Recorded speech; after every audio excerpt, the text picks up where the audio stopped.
Welcome to the Retention Edge podcast. This week, I'm sitting down with Lauren Livak Gilbert, the leader of the Digital Shelf Institute, a global community of over 10,000 industry leaders across brands and retailers. Lauren is also the host of the Unpacking the Digital Shelf, where she explores the evolving world of e-commerce, digital shelf strategy, and how emerging technologies like AI are reshaping how consumers discover and buy products.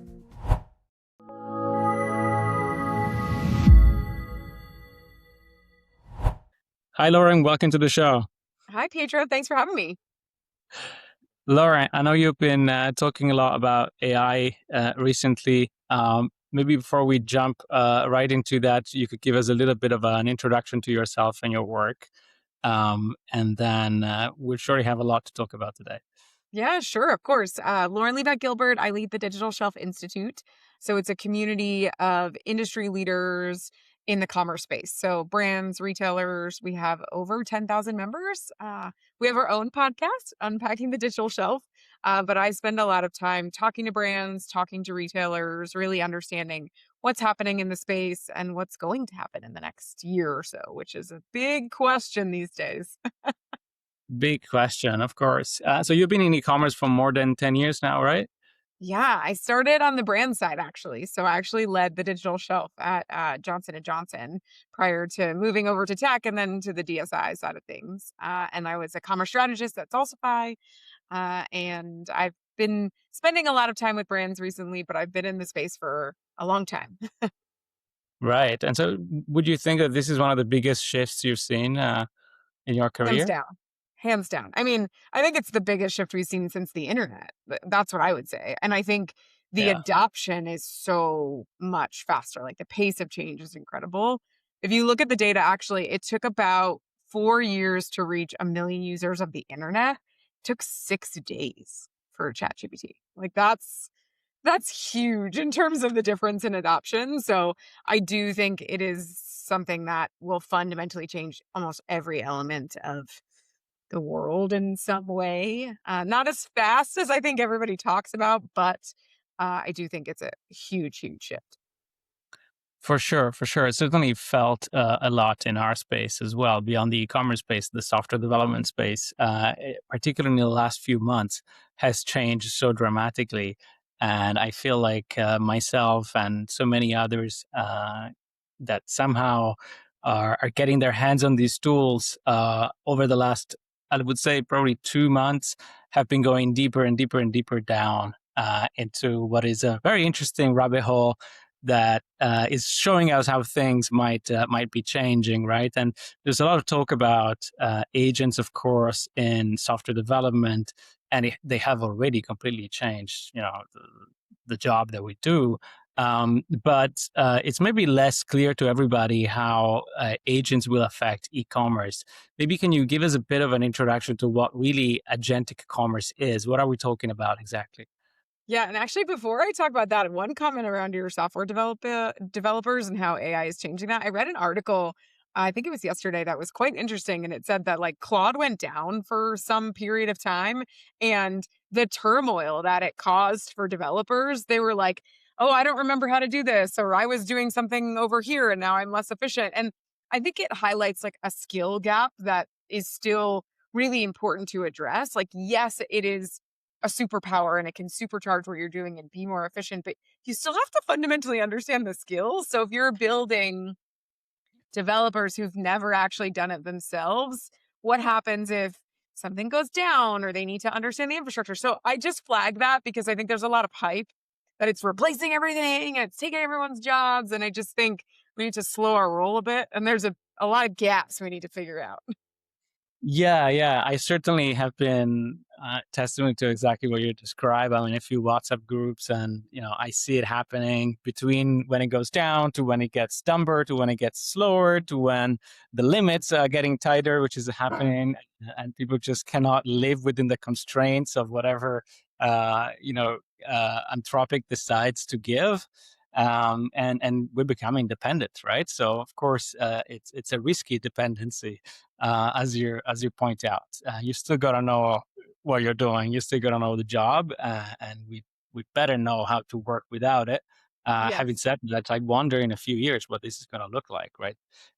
There's the job of building is changing so much that it's going to be very hard to even imagine it done otherwise. Yeah, and I can't live without GPS. So I mean, like, there's probably a world where I don't have to navigate with a map and I'm okay. But I don't think we're anywhere near that. So I just wanted Yeah, to make that one comment.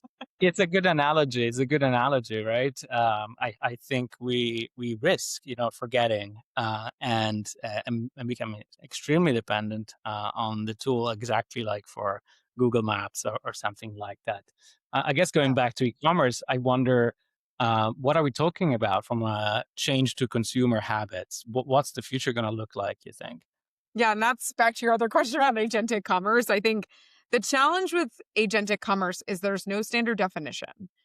So the industry really hasn't decided on kind of what that is. The way that I think about agentic commerce, like the true purest form, is autonomous shopping, like an agent actually purchasing a product on your behalf and automating that. That's how I think about agentic commerce. Now, most people don't use agentic commerce in that way. A lot of people are referring to discovering using an LLM, like a ChatGPT or a Gemini or Claude or insert name of LLM, right?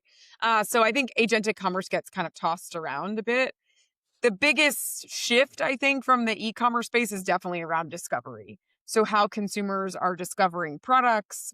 They might be going to ChatGPT and saying, I'm gluten free. What are the best snacks that I can travel with that are chocolatey? They're writing a sentence, they're discovering products. They're only getting a certain number of products back in return when they do that, versus if you were to go to Amazon and type that in, you'd get hundreds of thousands of options. So that discovery piece is really kind of the biggest shift. Now, it does depend on what category you're in as to how you're using an LLM for discovery. Think about really high complexity products. So, I just bought a house and I just bought a washing machine, and there's a big purchase and there's a lot of functions and features. And so I spent a lot of time using an LLM to try and figure out what kind of washer and dryer I wanted to get, what were the pros and cons, reading reviews. So, like high consideration, high complex, it makes a ton of sense. Buying toilet paper, I don't think I'm really going to go to ChatGPT and ask what the best toilet paper is, right? So it also really kind of depends on your category where agentic discovery, how I like to call it, is really going to affect how consumers are purchasing your products. Right. And so there is a very immediate need to answer to that. It's not just even a trend, it's reality, right? Yeah. Uh, so many of us have, for maybe a couple of years now, essentially replaced Google with, say, ChatGPT or another agent. And And um, Gemini has the summaries on the top of Google, right? Like I use the AI exactly. summary more than I'd like to admit. Of course, Google has AI mode. Google has the AI summaries at the top of search results, right? So it's already embedded in how we search for things. And like you said, there's probably going to be product categories where you know exactly what to buy, and maybe an agent will do that refilling for us. There are other categories where it's new, maybe the complexity, or maybe just you don't have the knowledge, right, to make that purchase decision.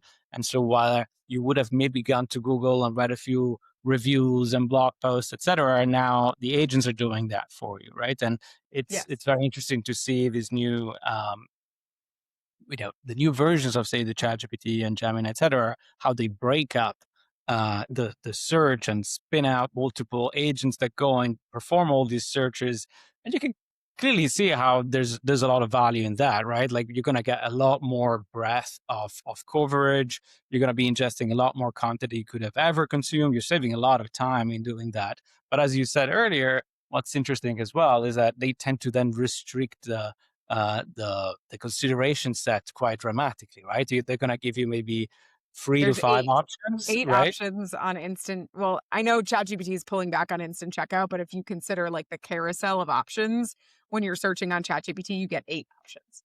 Eight options. Wow.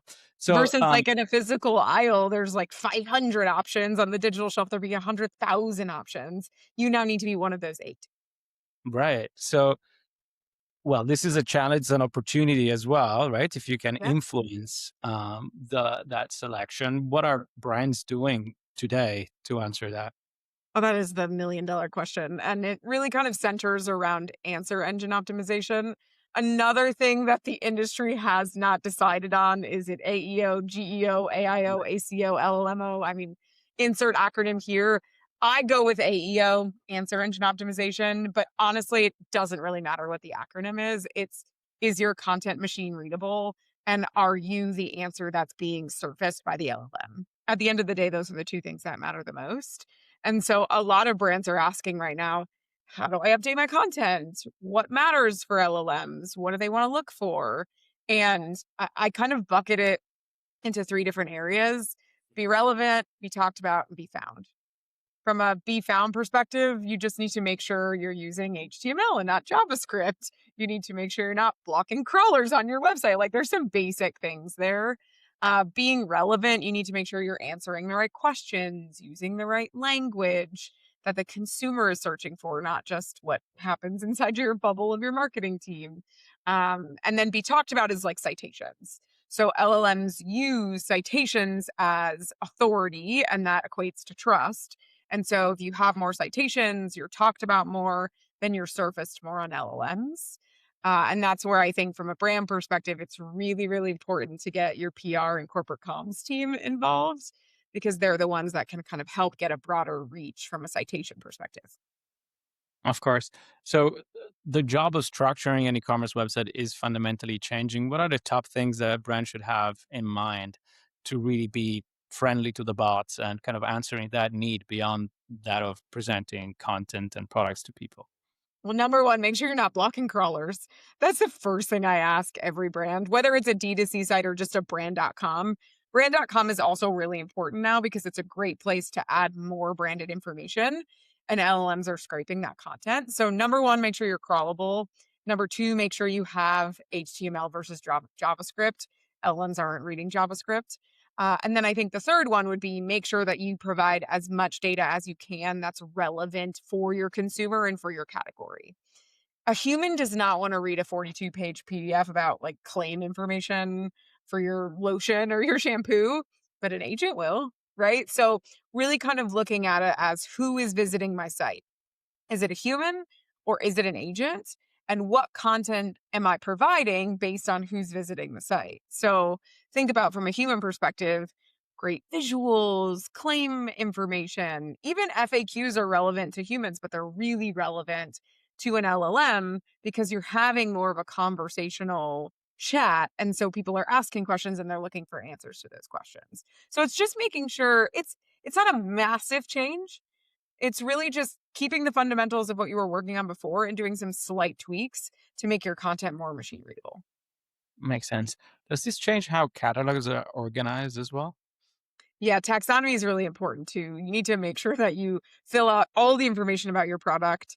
I spend a lot of time with brands who are working on like retail.com. So making sure you're setting up your products on an Amazon or Walmart or Kroger correctly in the right category and you have all of your fields because an LLM needs context in order to get to an answer.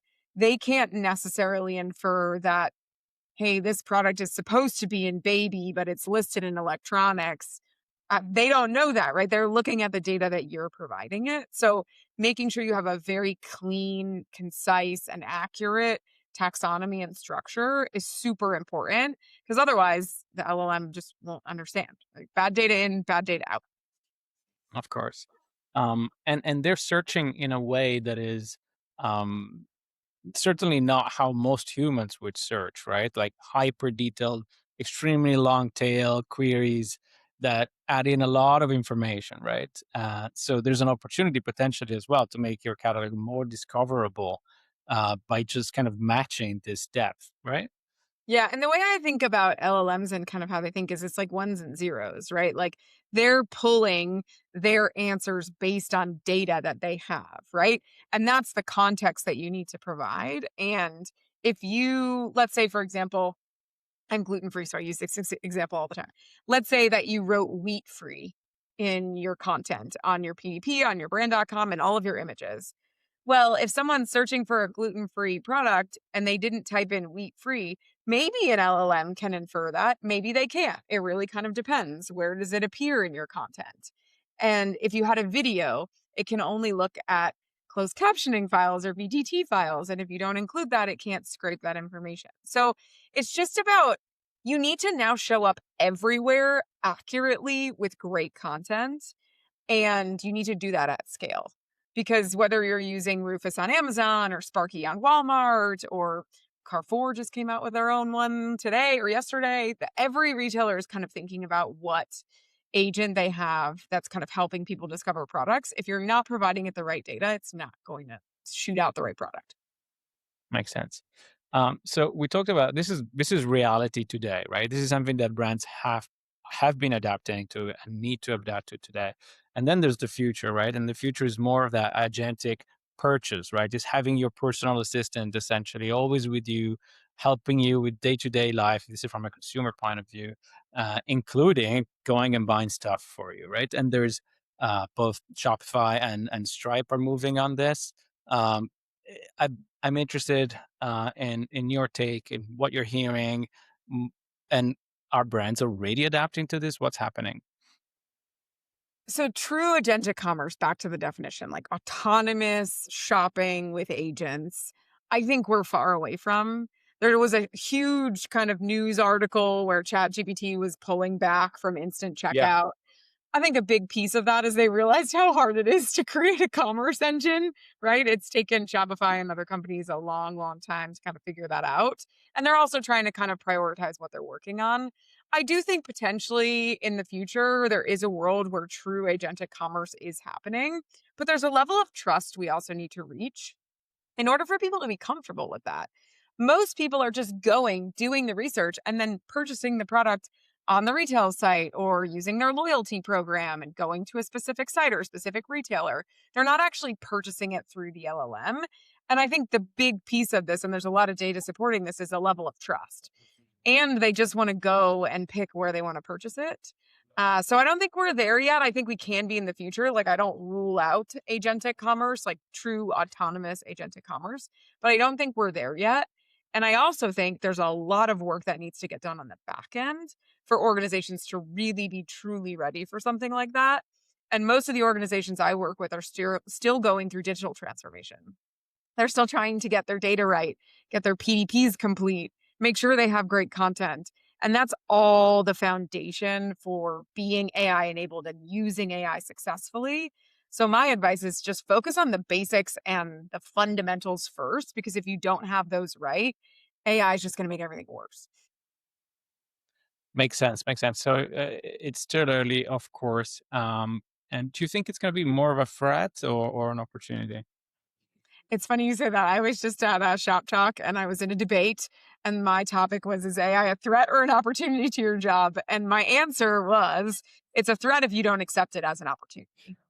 Truly, that's what the answer is. If you don't really take a look at how you work internally, how it's affecting your category, how it's affecting your consumer, then it definitely is a threat, because it is changing so many elements of consumer behavior, how we work inside of our companies, how we automate, how we scale, how we become more efficient.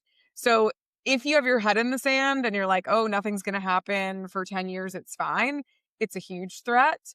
But most organizations take a lot of time to change, especially large organizations. So you need to start now. You need to get people used to AI. You need to test and learn, begin to understand these things, because most brands and retailers can't just snap their fingers and make a change this big. It's really going to happen in increments. And at the conference I was at, someone actually came up to me and said, people at my company are boycotting AI because they don't want to lose their jobs. And I was like, well, that right there is the exact example of a huge threat. And they're going to end up losing their jobs anyway because they're not embracing it, and they're not going to be able to do as much work as efficiently as someone who's using AI. So I- it's definitely a threat if you say, hey, I don't want to worry about it. Nothing's happening. And I'm just going to sit here and twiddle my thumbs. I really think it's about upskilling, testing and learning, figuring out how it's really going to affect your business, and accepting that it's here and it's not going away. Yeah, for sure.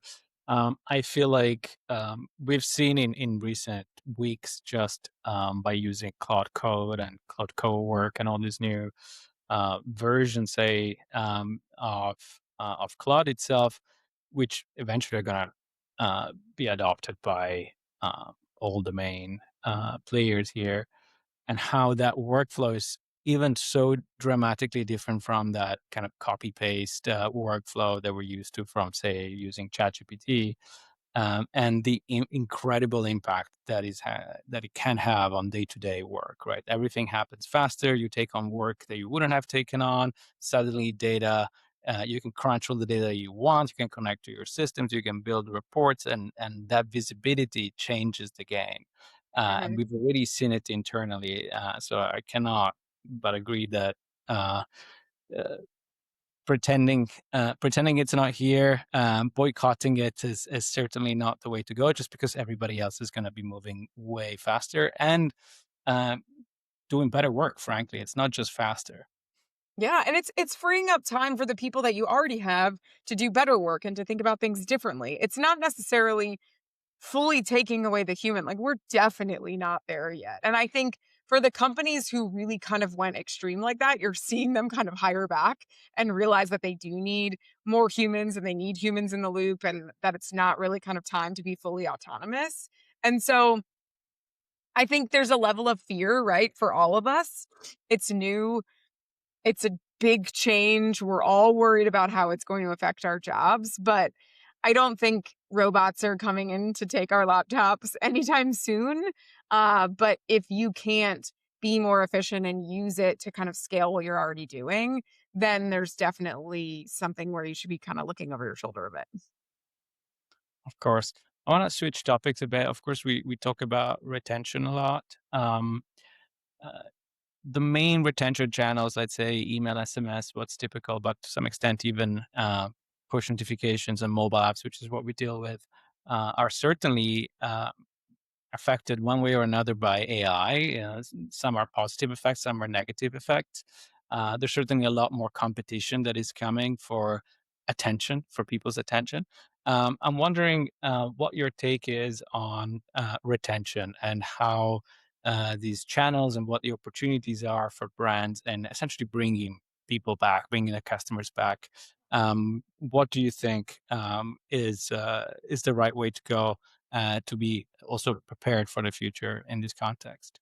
When you say retention, I really think of loyalty, especially kind of on the brand side. And there was a new stat I just saw last week that the cost to acquire a new customer has gone up 222%. So it is definitely way more expensive to acquire new than to keep existing.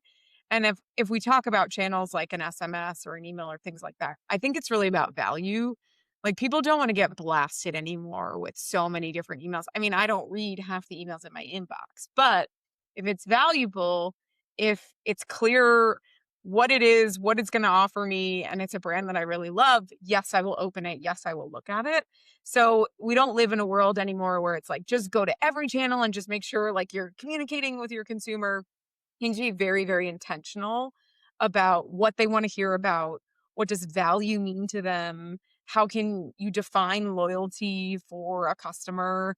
And how are you kind of creating those different experiences?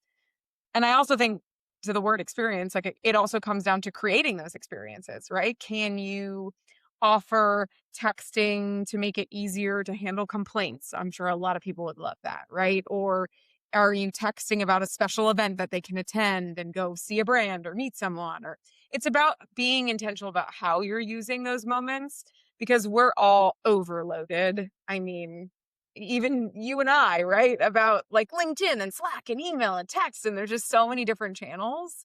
So I think it's just important to really, really map out who is the consumer, what do they want to hear, and what is the value that I'm actually providing to them. Because if you don't, it's not going to cut through all of the noise. For sure. And where do you think AI, what we're talking about, plays into this? One obvious thing that comes to mind is personalization. Like personalization has been a topic forever. Uh, Forever.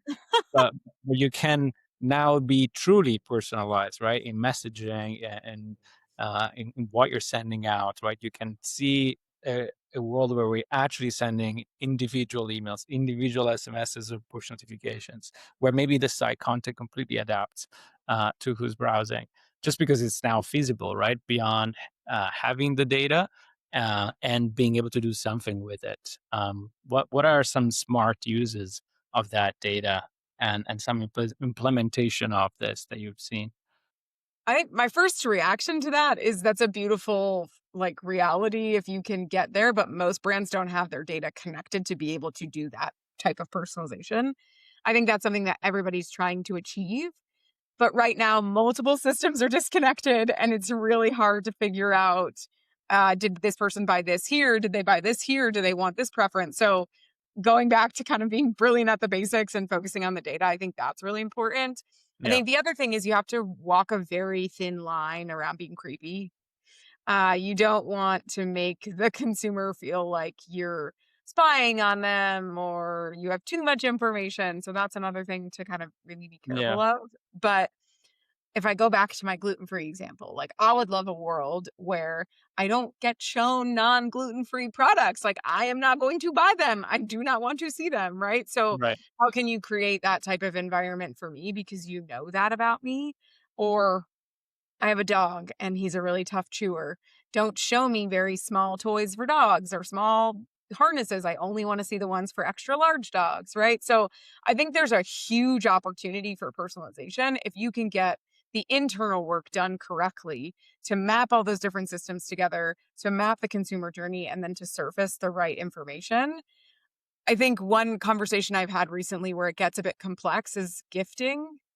So, for example, like your Amazon cart, right? Maybe you bought a gift for someone. Like, my husband loves golf. I hate golf. But now that I've bought golf things, I always get shown things about golf, right? So, there's also a lot of complexity to personalization. How are Yeah. you truly understanding if it's someone's preference, if they're gifting, if they're just researching? I don't have the answers to those questions, but these are questions that should be being talked about within your brand and within your retailer to make sure you're actually creating an experience that's valuable because again if you don't people are out very quickly. Of course. So, well, first of all, get the basics right, get your data together, Yeah. and there's never been a time where having first party data is critical. Um, then try to carefully, right, not to overstep into, I guess, being creepy, as you're saying. Yeah. Uh, but there's certainly an opportunity here. I'm curious if you look out to the next 12 months, what are you most excited about? Oh gosh, predictions have become very, very hard. Most excited about, I would say, is seeing more examples of true AI use cases in organizations. I think right now it's a lot of theory and it's a lot of test and learn, and some people have been seeing some success, but I'm really starting to see more conversations about how organizations can actually upskill their employees, change the way they work, put change management plans in place, talk about recruiting for new talent. Like, those are the things I'm super, super passionate about. And I think for people who are just starting in their careers, they're kind of scared right now, which understandably, they don't know kind of what career to figure out or where to go. And I think organizations need to start talking about how are you developing your future leaders and all of this, absolutely everything we're talking about comes down to being human and human psychology. And we naturally do not like change. And so it's a really big time right now to focus on change management, to have leadership and the rest of the organization be super clear about priorities and what they want to see and how they want to see it, especially using AI. And so I would love to see more organizations really kind of support their teams in being AI enabled, educating them, upskilling them, and eliminating some of the fear. Absolutely, yeah. Especially that training piece is becoming critical. I find it's as you were saying that there's going to be the one that wants to boycott AI, the ones that is going maybe a bit overboard and doesn't know how to use data or exposes maybe something sensitive that shouldn't be shared with AI. It's a real But it makes challenge. sense, right? Like, imagine if I came to you and you spent 20 years learning one thing and you are like the expert. And I come to you and I say, hey, this AI agent over here can do your job in 5 minutes. Obviously, you're going to have a visceral reaction to that. And you're going to be like, well, what is the point? Why did I learn this? Why did I do this? So there's a lot of human psychology around this, and I think we really need to acknowledge that. Yeah, And you can't just come in and say, AI is doing everything and it's fine and we're going to be great. Like there's a lot of nuance that has to come along with this. Absolutely, super sensitive, and I work with developers, and could it be more sensitive than that? 100%. Um, Exactly. of course. Well, Lauren, it was great to have you today. Where can people find out more about you and the institute? Yeah, anyone can connect with me on LinkedIn. Love to have a chat. Also, digitalshelfinstitute.org and Unpacking the Digital Shelf is the podcast you can listen to if you're in the e-commerce space. Thank you, Laura. Thanks for having me.